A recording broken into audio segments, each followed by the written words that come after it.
আজকের রেসিপি পুঁই শাক চিংড়ি মাছ। আমি 5 ফোড়ন, 2টো তেজপাতা আর পেঁয়াজ কুচানো তেলের মধ্যে দিয়ে আমি ভালো করে লাল লাল করে পেঁয়াজটা ভেজে নেব। এবার আমার পেঁয়াজ ভাজা হয়ে গেছে। এবার আমি পুঁই শাক আর আলু সিদ্ধ করে জলটা ফেলে দিয়েছি, অল্প সিদ্ধ করে নিয়েছি, দিয়ে দিচ্ছি। এবার হলুদ, লবণ, এবার আদা বাটা, এবার লঙ্কার গুঁড়ো, জিরের গুঁড়ো। মাছটা আমি ভেজে রেখেছি, এবার আমি পুঁই শাকের মধ্যে দিয়ে দিচ্ছি। মাছটা দিয়ে ভালো করে আমি এটা মিশিয়ে দিচ্ছি। নিয়ে আমি একটু অল্প জল দিয়ে দেবো। আমি 1 বাটি জল একটু দিয়ে দিচ্ছি। 1 চামচ গোলমরিচের গুঁড়ো,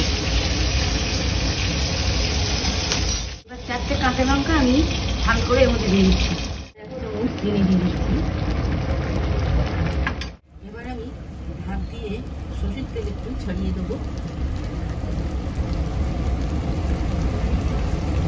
সরষের তেল দিয়ে এটা ভালো করে নেড়ে নিতে হবে।